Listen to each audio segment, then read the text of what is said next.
ese mishu aho wari wicaye gutwaye iki wakigiye hirya se wamamagara iki niba udashaka ko dusubirana kera mishu ntabwo ari uko ntabyifuza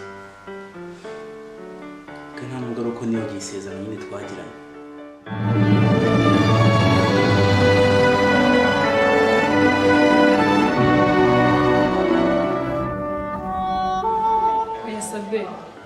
reka urukundo rwacu two kurusukaho amazi ngo ruzime ahubwo turusukaho amazi rutohe sibyo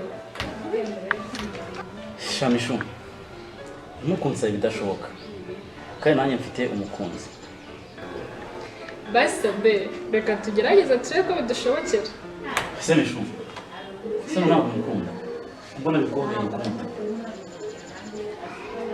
sabe nubwo nagiye sinigeze nibagirwa ko ari njye nawe dufitanye isezerano ryo gukundana akaramata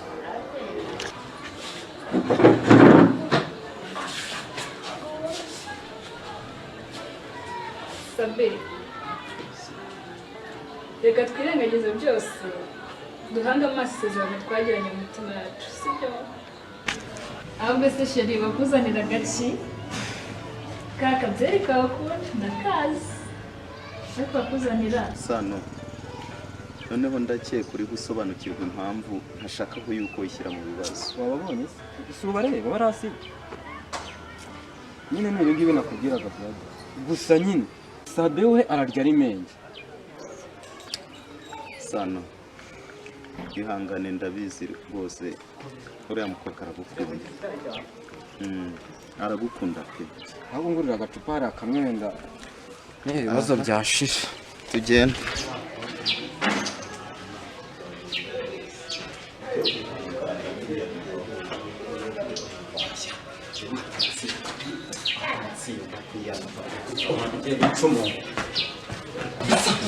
babarira rwose uze tugende tujye mu rugo ariko wese gakubituma ariko kera witondaga wawe tugende rwose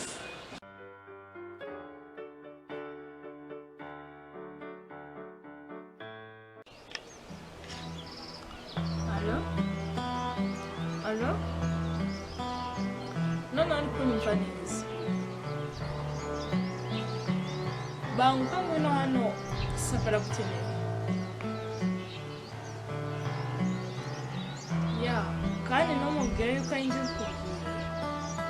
Ko n'umuntu tubana urebye mbona ukeneye. Yawa.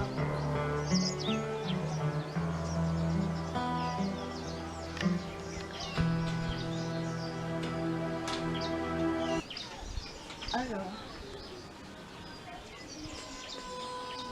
Waje tukabona neza. Sandra tunagusana. Ya.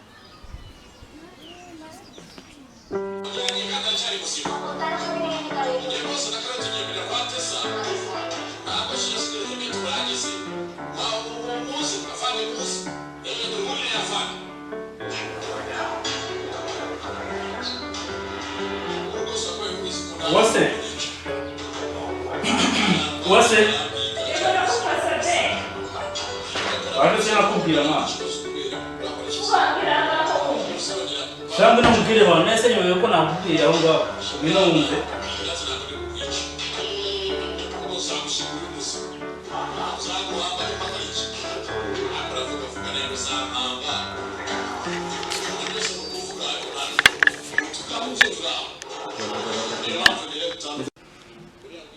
Wase?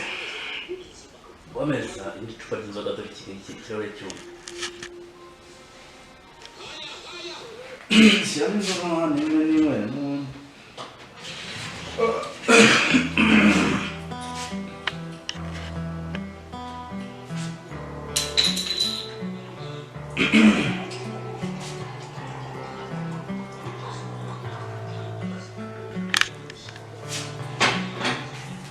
Uruje? Sangue ko inyota. Nicyo.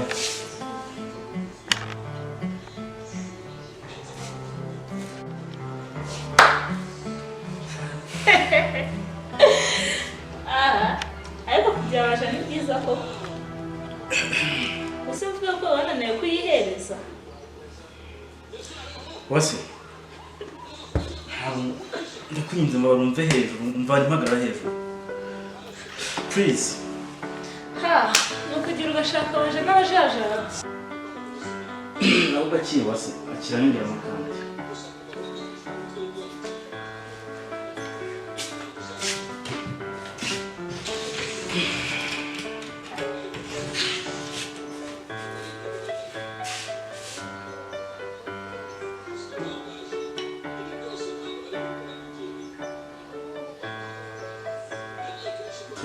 kagira abana yes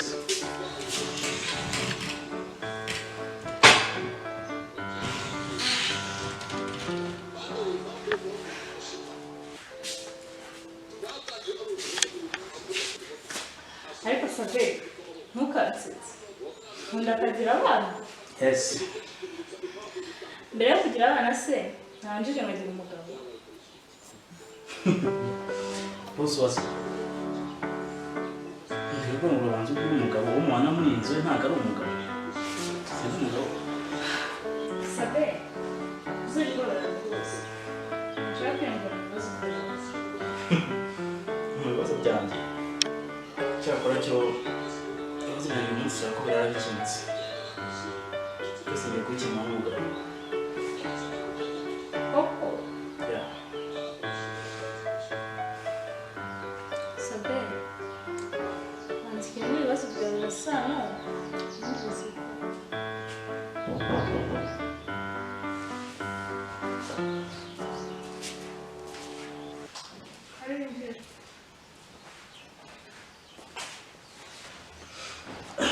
Bisho tunatunga ni karibu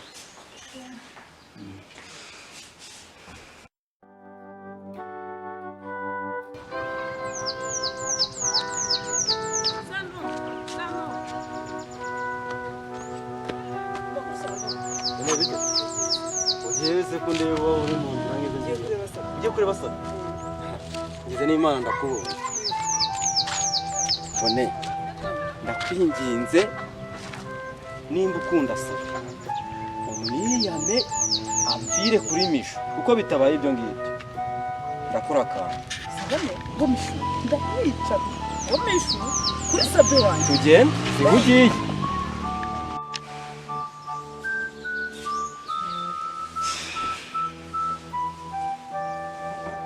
se sabe nubwo tuzi siko n'inzoga ziri kukunuka iyo nishuro yicara nyine hanze utuze utegereze n'icyo naguhamagariye aha reka ntuze ndabona udashaka no kumvugisha siko wagira ngo si wahamagaye wituza mishu wituza utegereze igikorwa kigiye kubera aha ngaha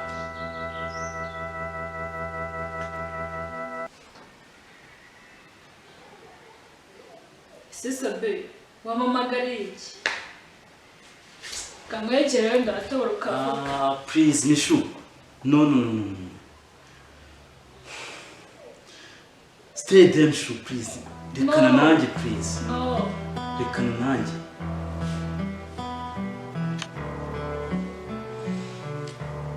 ese mishu aho wari wicaye gutwara iki wakigiye hirya se wamamagariye iki niba udashaka gusubirana kera ko twari tubizi mishu ntabwo ari uko ntabyifuza kandi nta nubwo ari uko niyo gihe isezerano nyine twagiranye ubwo ni kwirinda guteza ibibazo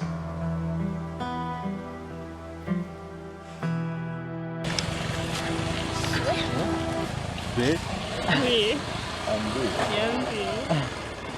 Sorry, Oui, umerewe twese? meze neza. Iminsi myinshi. Twese. Sharayo nta kibazo.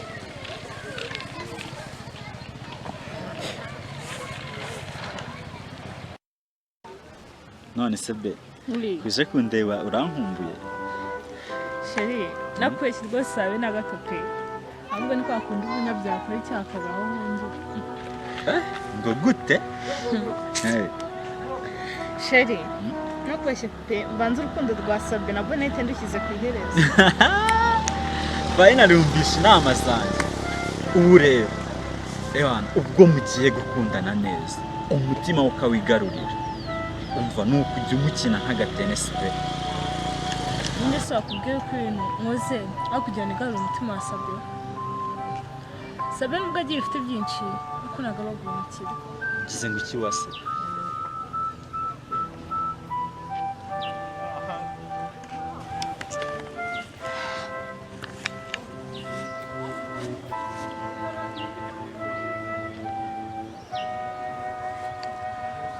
Sheri niga kugira ngo ugiye kubyo wifuza ntabwo ari uko wabanza ugahemuka.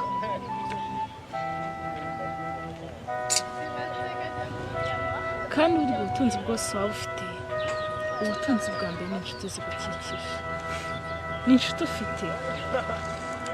uzi ko wagira ngo ntabwo ari sheri wanjye nsanzwe nzi, uzi ko wagira ngo bampinduriye ni wowe ya none se sheri kuki Bonete na Sabe ushaka kubatandukanya?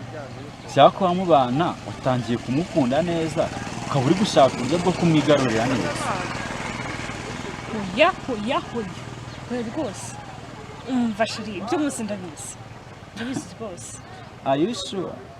Erega Sabe nawe ni umuntu mukuru, naramuka yisanze hagati y'abakobwa babiri arahitamo bityo bitanga amahoro mu mutima wa Sabe. Sheri ku nshuro ya mbere uranteye gusa.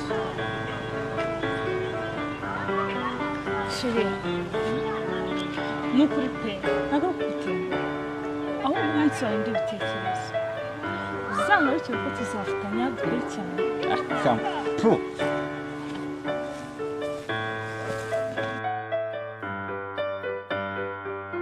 umva Sabe nitwe tugomba gufata icyemezo. ese nujya ukumbura ibintu byose twaciyemo n'ibihe byose twanyuranyemo byose ntabwo ujya ubikumbura? Mishu nakubeshye n'ubwo mu bikorwa nta kintu no kukwereka, ariko mu by'ukuri nanjye ndi kwifuza bya bihe byagarukaga. umutima wanjye uri kunyumvisha ko ngukunda.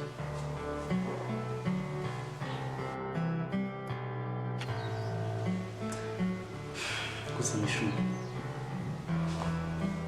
tekereza ko twibeshye tugakora ikosa rimwe twahita tubabaza abantu babiri, ukabaza Sam nanjye nkabaza Bonete. nubwo rega mubwire muri kano kanya twitekereze utwo gutekereza abandi, tekereze kuri twe ubwacu, tekereze ku rukundo rwacu, byose twaba gutekereza ku bandi rwose. cyangwa ndacyagukunda ni ukuri.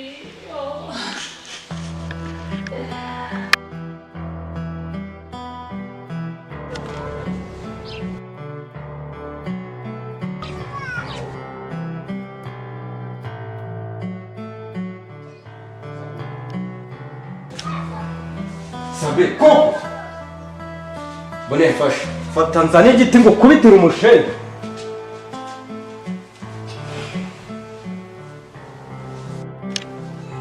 Kubitira imbwa shigiti ndakibuze yambwa yagiye. Uretse wowe sha Bonete twigende.